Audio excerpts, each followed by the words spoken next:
안녕하세요. 이번 시간은 손익계산서 개정하겠습니다. 첫 번째가 이제 매출액과 매출 원가인데요. 제일 위에가 이제 매출액이 있고, 그 다음이 매출 원가예요. 매출액에서 매출 원가를 빼면 매출 총이익이라고 부르죠. 매출액도 이제 구체적인 이름의 소개는 우리가 배우는 도소매라면 상품 매출이라고 하는 거고, 제품을 팔면 제품 매출이라고 하는 거고, 매출 원가도 상품을 팔면 상품 매출 원가라고 하는 거고요. 매출 원가. 이렇게. 제품 팔면 제품 매출 원가. 이 상품 매출 원가에 이제 구조가 있죠. 기초에 상품 매출 원가 바로 뒷페이지인데, 기초에 있는 재고에다가 기초 재고에 그다음에 단기에 사들여온 물건, 단기 매입액. 거기서 기말에 안 팔리고 남은 기말 재고를 뺀 게 상품 매출 원가의 계산식입니다. 첫 번째 이제 매출부터 볼게요. 상품 매출은 기업의 주된 영업활동에서 발생한 상품의 총 매출액에서 매출 할인, 매출 환입, 매출 애누리를 빼래요. 매입 쪽에서 배웠던 거하고 정반대입니다. 차감 대상 금액이 중요한 경우에는 총 매출액에서 차감하는 형식으로 쓰시고, 즉 각각 다 보유라는 얘기죠. 총 매출에 매출 환입 및 애누리, 매출 할인 주석으로 기재해달래요. 즉 매출액은 총 전체 판 금액에서 뭘 빼래요? 물건을 팔았는데 물건이 돌아와 매출 환입 또는 물건에 하자가 있어서 값만 깎아요. 매출 애누리 깎아줘요. 이걸 묶어서 이제 매출 환입 및 애누리 쓰는 거고, 그 다음에 매출 할인 대금 결제 조건에 따라서 뭐 10일 이내에 결제하시면 뭐 몇 프로 깎아주겠습니다. 이렇게 해서 보고를 하라는 얘기죠. 이게 이제 순매출액이 되겠네요. 매입 쪽 보셨죠? 재고자산에서 매입 똑같을 거 아니야. 총 매입액에서 뭘 빼요? 매입 환출이에요. 사왔는데 돌려보내. 매입 환출 값만 깎아 하자가 있어서 매입 애누리. 그래서 묶어서 매입 환출 및 애누리 썼던 거고, 매입 할인 빼고 이렇게 구조는 똑같습니다. 이게 이제 순매입액이겠네. 같이 정리하도록 할게요. 자, 매입 환출 및 애누리 요 이름 두 개를 묶어서 같은 계정 과목을 사용합니다. 이렇게. 자, 매출 환입 및 애누리. 매출 환입이라는 얘기는 팔았는데 돌아오는 거고, 그러니까 총 매출액에서 빼야 되는 거고, 매출 애누리는 팔았는데 물건에 약간의 문제가 있어요. 파손이나 결함이 있어서 돌아오는 게 아니라 값만 깎습니다. 정반대가 매입 환출, 매입 애누리. 매출 환입, 매출 애누리. 사례 볼게요. 상품 20만 원을 매출했습니다. 상제상해에다가. 그러면 뭐라고 쓰면 되겠어요? 상품 매출 수익 잡았죠. 오른쪽에 금액은 20만 원.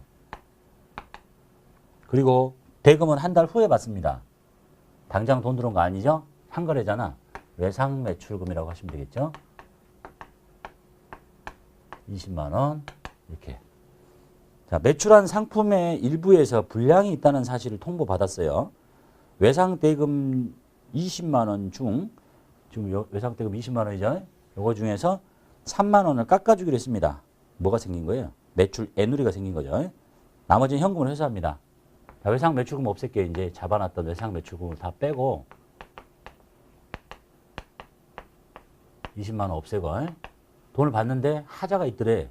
그래서 총 매출액에서 줄입니다. 바로 이걸 빼일 수도 있고요. 우리 시험에서는 요것의 차감 항목. 그러니까 얘가 지금 401번이거든요. 바로 밑에서 빼려니까 402번을 쓰시는 거야. 이게 이름이 매출했죠. 환입은 아니고 애누리잖아요. 두 개 같이 씁니다. 매출 환입 및 애누리라고 이렇게 해서 금액은 얼마를 깎냐? 3만 원을 덜 받고 나머지만 현금으로 받습니다. 현금으로 17만 원 받네요. 그래서 이 코드는 이 자산에서 차감하는 항목으로 보고합니다. 그래서 번호가 402번을 쓰셔야 됩니다. 이 번호 바로 밑에. 자, 반대 사람 볼게요. 이 사람 상품을 파는 사람이고 이제 상품을 사왔다 칠게요. 재고자산편에서 배웠네요. 상품을 사왔어요. 20만 원. 외상으로 사왔잖아요. 외상 매입금이라고 하시면 되겠죠. 부채 잡았네요. 근데 물건을 받았는데 하자가 있어요. 그래서 3만 원을 깎기로 했어. 자, 외상 매입금 다 갚을게요. 외상 매입금 20만 원 다 없애버리고 돈은 17만 원만 주는 거죠. 현금으로 17만 원만 주고 값을 깎았네요. 뭐예요? 매입, 환출 및 애누리. 매입하고 환출은 아니고 애누리가 생긴 거죠. 매입, 환출 및 애누리 3만 원. 재고자산편에서 배웠습니다. 이 번호도 상품 밑에 있는 거 쓰셔야 된다고 그랬죠? 상품이 146번이니까 얘는 147번을 쓰신다고 이미 배웠어요. 그 다음에 매출 할인 볼게요. 매출 할인은 외상대금을 약정된 할인 기간 내에 회수하고, 그러니까 물건 팔고 보통은 뭐 한 달 있다 이렇게 받겠죠. 근데 10일 이내에 결제 좀 해주세요. 그러면 깎아드릴게요. 뭐 이렇게 대금의 일부를 할인받는 겁니다. 이것도 총 매출액에서 뺍니다.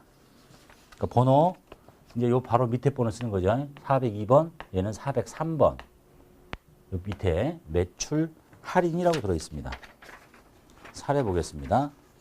창제상회에 상품 20만 원을 매출하고 요 상황이 똑같네요.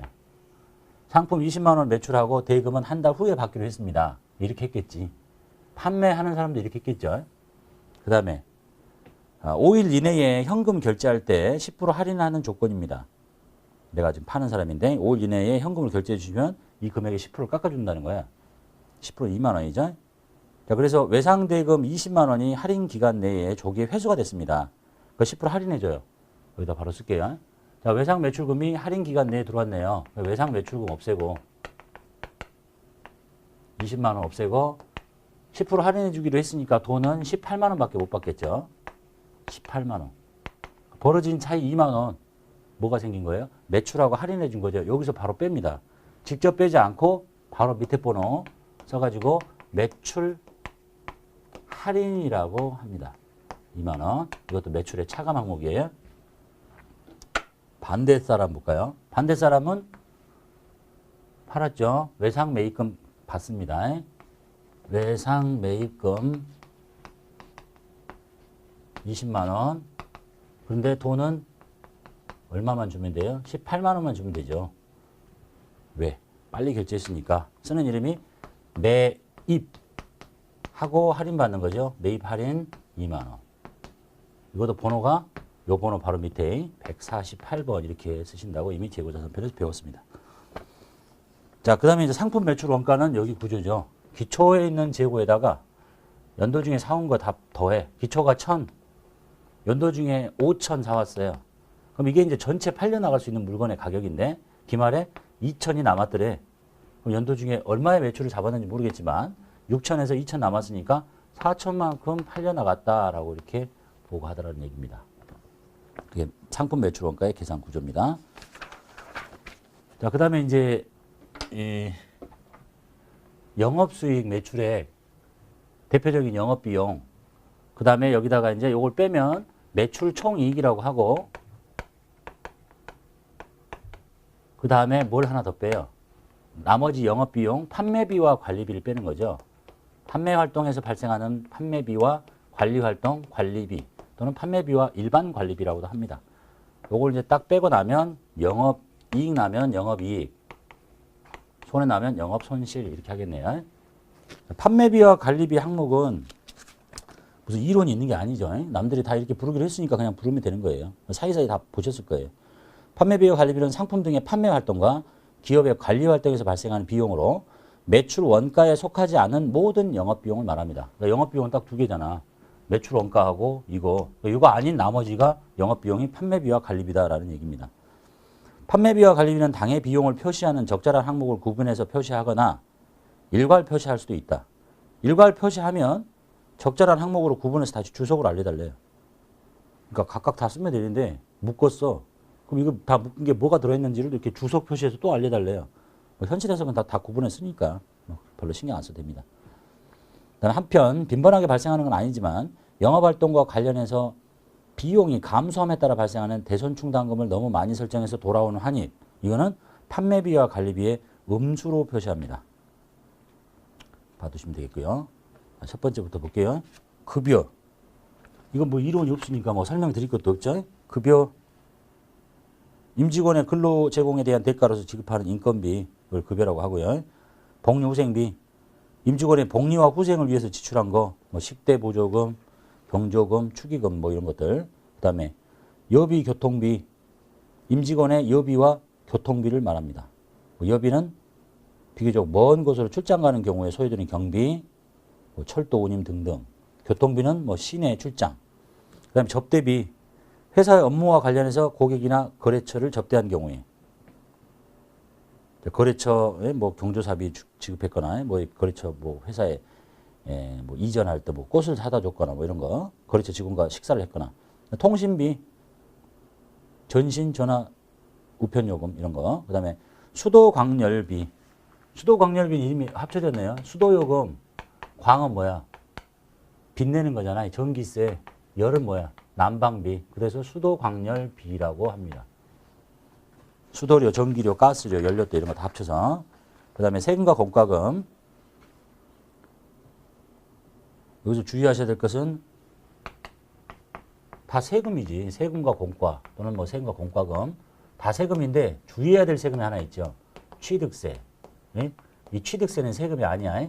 자산을 취득할 때 반드시 내야 되는 세금은 자산의 원가로 처리합니다. 자산으로 처리하세요. 요것만 주의하시면 되겠네요. 무슨 세금이 됐건 간에 그냥 세금이면 무슨 세, 자동차세 이렇게 나올 텐데 보유하고 있으면 나오는 거. 근데 살 때 나오는 세금이다. 취득세처럼. 또 취득세만 붙는 게 아니라 취득세 여러 가지가 이렇게 부가적으로 붙는 세금들이 있어요. 뭐 지방교육세가 붙는다죠. 근데 이게 어떤 자산을 살 때 내는 거잖아. 그럼 그냥 다 자산의 원가에 더하시면 돼요. 그 다음에 감가상각비는 유형자산편에서 배우셨죠. 당연연도의 감가상각비. 그 다음에 임차료 또는 지급임차료. 임차료의 반대가 뭐예요? 집주인은 임대료예요. 빌려준 사람은 임대료고 수익이고 빌려 쓰는 사람은 비용이야. 임차료 또는 지급임차료. 뭐 공장이나 뭐 공장의 임차료 또는 컴퓨터나 뭐 이런 것을 빌려 썼을 때 리스료 줄 때. 그 다음에 수선비. 뭐 기계 고치는 거 아니겠어요? 단 조심해야 될 게 하나 있죠. 차량을 고쳤다. 차량 운반부의 수선비는 수선비 쓰지 않습니다. 차량 유지비를 쓰신다는 거 시험에서 요것만 조심하시면 되겠네. 차량 유지비. 차량 운반부의 수익적 지출은 차량 유지비예요. 수선비가 아니라. 그 다음에 보험료. 보험료가 뭔지 모르시는 분 없잖아. 건물에 뭐 화재 보험료, 뭐 도난 보험 이런 거. 그런데 이 보험료도 어떤 자산을 취득하는 과정에서 보험료를 반드시 내야 된다. 그러면 그건 보험료가 아닌 거죠. 그거는 자산의 원가에 더해야 되지. 예를 들어서 저기 물건을 외국에서 이렇게 수입해서 배로 싣고 오는데 뭐 해상보험을 내가 부담해야 된다. 그건 보험료가 아니고 그 자산의 원가에 더하시면 됩니다. 그 다음에 차량 유지비는 차량의 유지비용, 뭐 기름 넣거나 주차비, 차를 고쳤을 때, 차 고쳤을 때 요거 차량 유지비에 수선비를 쓰는 게 아니에요. 시험에서는. 뭐 실무적으로는 차량 유지비를 써도 되고, 근데 더 보다 구체적인 항목은 차량 유지비가 존재하기 때문에 그냥 차량 유지비를 합니다. 다음 운반비. 운반비가 뭐예요? 물건 실어 나르는 거잖아요. 팔 때 나오는 거예요. 판매비가 일반 관리비니까. 반대로 물건을 사올 때 들어가는 운반비를 내가 부담하면 그것은 자산으로 처리합니다. 정반대죠. 상품을 팔 때 들어가는 운반비, 그게 운반비고, 상품을 사올 때 들어가는 운반비는 상품이라고 해야 돼. 자산으로. 이미 다 배우셨던 거죠. 그 다음에 교육훈련비. 임직원의 직무능력 향상을 위한 교육이나 훈련을 할 때 돈 들어가는 교육훈련비라고 하는구나. 그 다음에 도서인쇄비. 뭐 책을 사거나 명함을 인쇄하거나 이런 거. 그 다음에 소모품비. 뭐 소모성 비품을 샀을 때 사무용지나 이런 거. 그 다음에 지급수수료 또는 수수료 비용. 동일한 이름입니다. 예? 프로그램에 있는 이름만 쓰시면 돼요. 지급수수료, 수수료 비용. 여러 가지 영역을 공급받고 지불한 대가, 뭐 대표적인 게 뭐 세무사 사무소의 기장료 뭐 이런 것들. 그다음에 광고 선전비, 회사 제품 또는 회사 홍보하기 위한 거. 그다음에 대손 상각비는 대손에서 배우셨죠? 그다음에 이상에서 열관 비용 이외에 판매 활동, 관리 활동에서 지출됐는데 이게 별로 중요하지가 않아요. 그럼 몰아서 그냥 잡비라고 하시면 되겠습니다.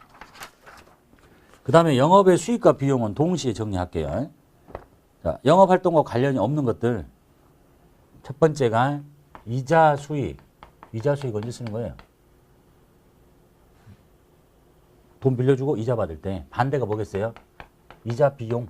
이거는 영업의 비용이에요. 이자 수익, 이자 비용.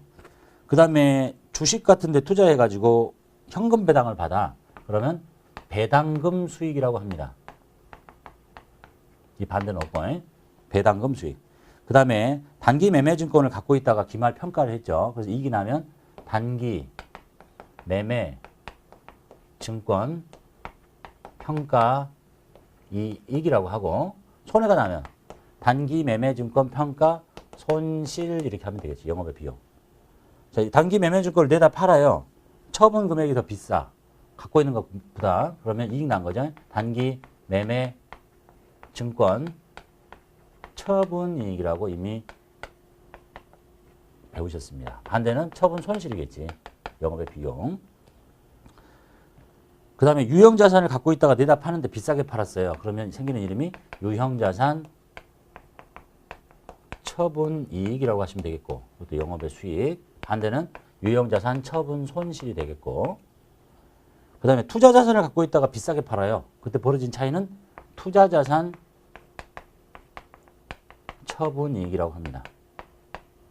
투자 부동산을 샀다가 비싸게 팔았을 때 손해는 투자자산 처분 손실. 그 다음에 자산을 남한테 공짜로 받아요. 그러면 자산 수증 이익이라고 합니다. 반대는 없고. 이름만 봐두시면 되는 거죠. 그 다음에 빚을 면제받습니다. 부채가 있는데 안 받겠대. 예? 그럼 이제 부채가 오른쪽에 있을 거 아니에요. 부채가 있는데 이렇게 없애고 돈을 줘야 되는데 안 주잖아. 채무를 일단 없애고요. 채무 없애는데 돈 하나도 안 줘.